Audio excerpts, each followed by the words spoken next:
Istishab. Apa istishab tuh? Ketentuan. Ketentuan.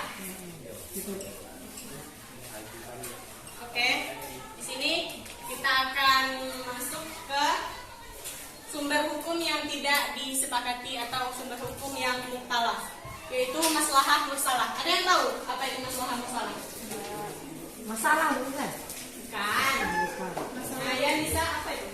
Menurut bahasa mempunyai arti maslahah dapat berarti kebaikan, kebermanfaatan, kepantasan, kelayakan, keselarasan, dan keselamatan. Sementara kata mursalah merupakan isim maf'ul dari kata arsalah yang artinya terlepas atau bebas. Oke, betul. Tepuk tangan dulu. Aduh. Oke, kebaikan. Kebaikan atau kemaslahatan.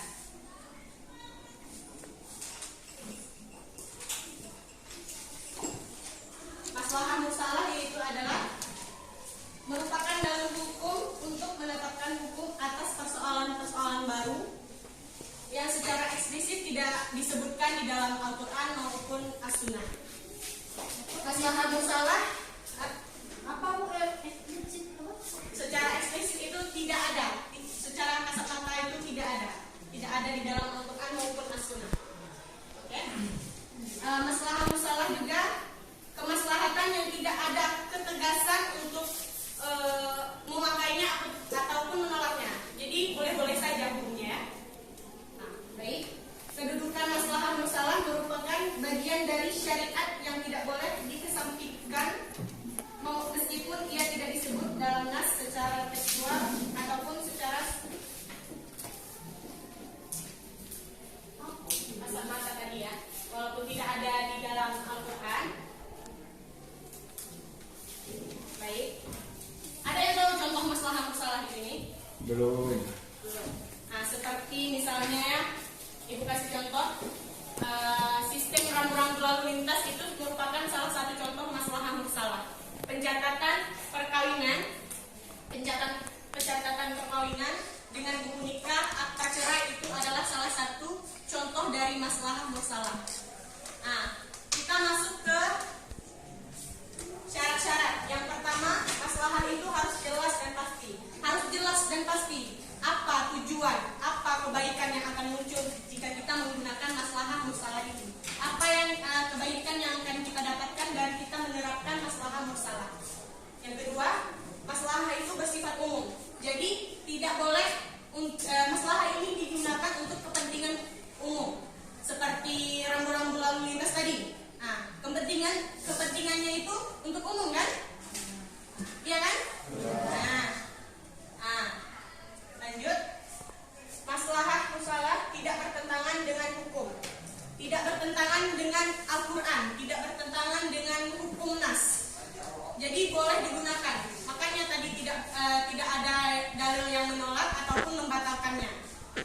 Baik, kita masuk ke macam-macam maslahah mursalah. Yang pertama yaitu maslahah ya. Jangan cepat ibu. Ya. Tadi tidak bertentangan dengan hukum. Berarti itu di masalah ini identik kepada kehidupan duniawi ya. Iya. Jadi segala sesuatu kehidupan duniawi apabila itu mendatangkan kebaikan boleh dilakukan. Iya. Misalnya contoh-contoh baru ya. Ini panduan itu ibadah di masa COVID-19 ini. Nah, kan di jarak-jarak itu kan. Nah, itu ada juga contoh dari maslahah mursalah. Kan tidak ada di Al-Quran. Itu. Kalau ada COVID gini kan nggak ada di dalam Al-Quran. Makanya muncullah maslahah mursalah ini untuk meluruskan, memberi jalan yang benar. Jadi dengan kita adanya jarak saat sholat itu bisa menolak madrahat, menolak keburukan, menolak penyebaran penyakit COVID-19. Maksud muncullah masalah mursalah ini berarti baru dong. Iya, ini munculnya baru. Hah? Ini udah lama nih Pak. Astagfirullahaladzim. Iya. Masalah mursalah ini udah lama ini. Iya. Zaman Nabi juga ada. Contohnya seperti pengumpulan Al-Quran itu kan dimushafkan ya. Iya, ibu salah tadi. Maaf. Penjelasannya itu salah.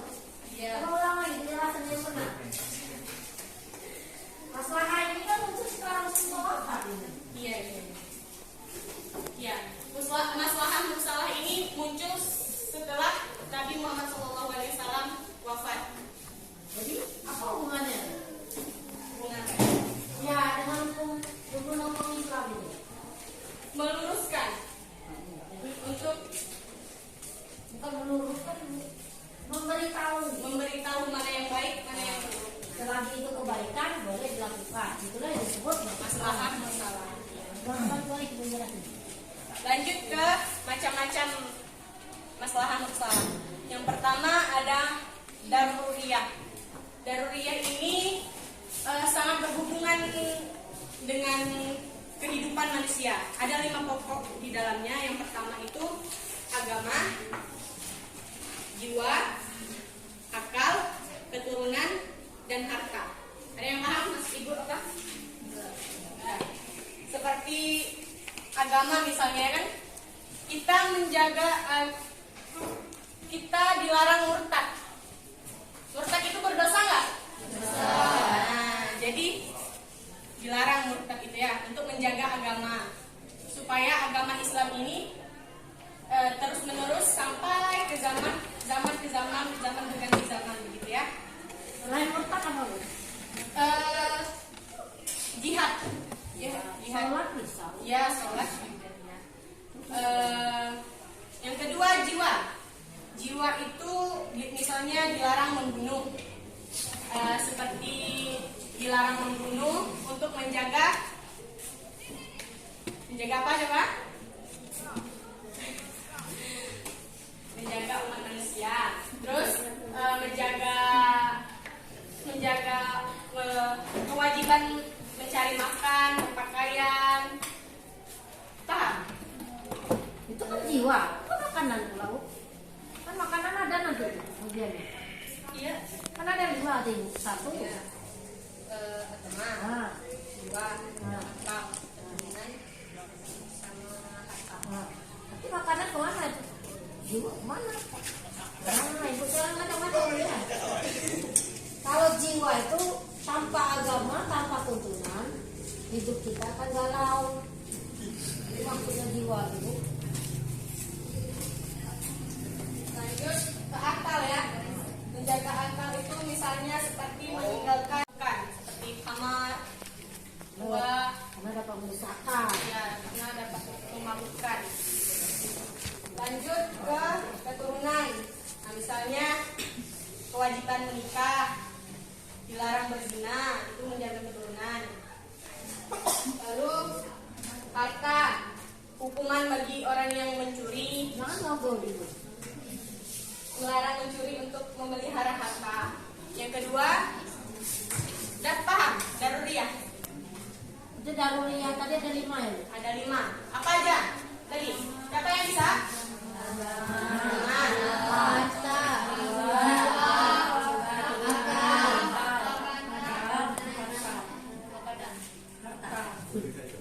Tunjuk tangan siapa yang bisa? Nah, siapa namanya? Nah, Ayi. Siapa? Agama, jiwa, keturunan, harta, akal. Oke, nilai plus buat Ayi ya. Lanjut ke hadiah. Hadiah ini kemaslahatan dalam menyempurnakan kemaslahatan pokok sebelumnya. Ini tujuannya untuk menyempurnakan kemaslahatan yang 5 pokok tadi. Contohnya itu seperti dibolehkan jual beli, kerjasama dalam pertanian itu. Nah, itu juga termasuk dalam contoh maslahah hadiah. Lanjut ke taksimiyah. Nah, taksimiyah ini sifatnya komplementer atau pelengkap dari maslahah sebelumnya tadi. Pelengkap seperti menutup aurat, model-model pakaian itu. Nah, itu contohnya itu contoh dari maslahah taksimiyah. Model-model pakaian harus menutup dada, jilbab harus sampai menutup pinggul gitu kan. Nah, itu contoh dari taksimiyah. Kenapa bisa seperti itu masih contoh? Apa alasannya? Pakaian itu masuk Sebagai pelengkap. pelengkap. Pelengkap. Bisa Bu, kalau makan ada lauknya, jadi pelengkap bisa. Bisa. Sampai di sini paham? Ada ingin ditanyakan, Fiona? Kayaknya bingung, Fiona.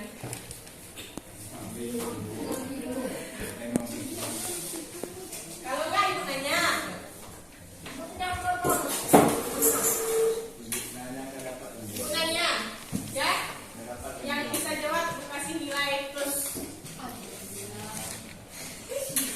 tunjuk orangnya. Udah, materi kita udah habis. Tinggal pemahaman kalian lagi. Nah, itu tanya, apa masalah mursalah itu tadi? Bentar. Tunjuk tangan. Nah, sudah Tiffany.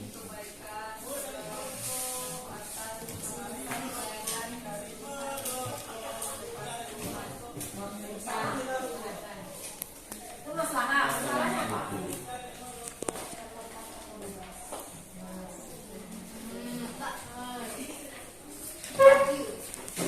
Gak ada lagi yang nanya?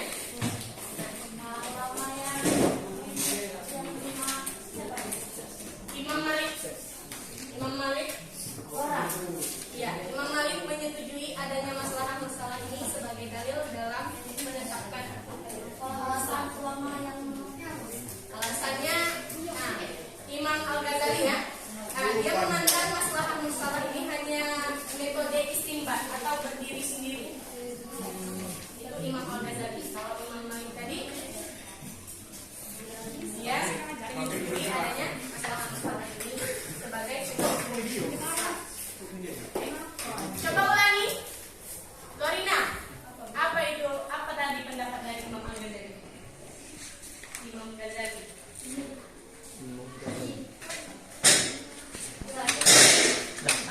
Ram.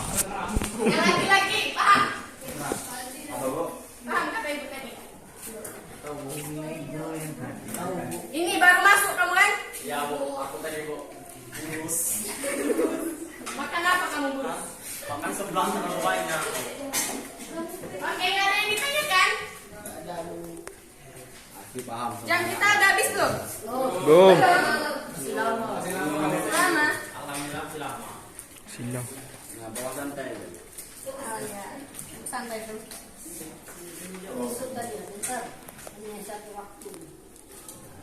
Kamu tahu contoh dari masalah daruriyah Yusuf?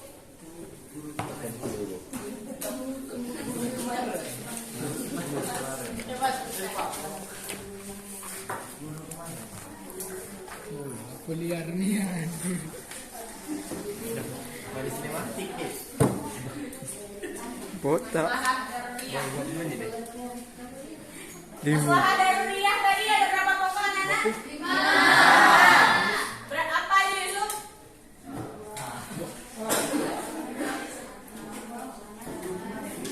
Agama.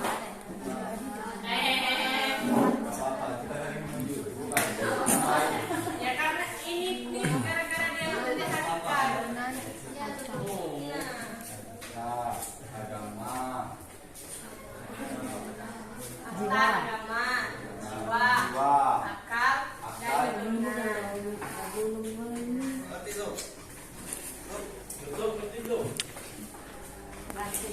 ada lagi yang mau ditanyakan?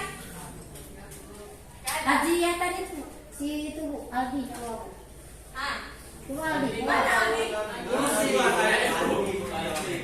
Bukan Aldi dan Panji. Aldi. Aldi mau nanya Bu. Aldi. Ya. Apa? Haji ya tadi. Belum paham? Haji Yahid tadi. Dia kan repot tadi Bu. Jangan sibuk urus aja dia Bu. Haji ya. Kamu nggak tahu Haji ya? Oke, jelaskan lagi ya. Hajiyah ini adalah maslahat yang untuk menyempurnakan masalah daruriyah. Dia ini bersifat menyempurnakan.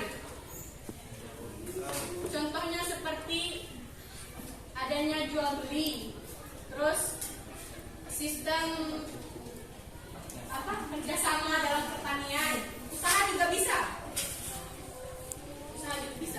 Partner gitu kan, misalnya Penti sama Anissa nanti mau usaha collab gitu kan. Collab. Kan dia aja yang bisa collab tuh. Hubungan dengan masalah usaha itu apa tuh dengan yang nambahnya kolek-kolek itu? Apa? Yang ibu ngomongkan kolek-kolek tadi hubungannya kayak mana? Bisa ya? Melengkap, kerjasama. Dia menghilangkan kesulitan. Oh ya, ada lagi contoh dari hajiyah ini, boleh mengkasar salat. Itu menghilangkan kesulitan bagi orang yang pergi perjalanan dalam perjalanan jauh gitu kan. puasa bagi musafir, itu juga contoh dari hadiah pelengkap supaya dia menghilangkan kesulitan dia. Paham? Kalau itu kasih contoh itu berarti itu kan ada dalilnya itu di dalam Al-Quran bagian seperti tidak termasuk masalah masalah itu. Kan masalah masalah itu tidak ada dalilnya. Kalau itu kan masalah masalah. Kalau ibu ngomong tadi soal zaman atau soal kita pun ada contoh itu ijma. Iya ini tadi. Iya.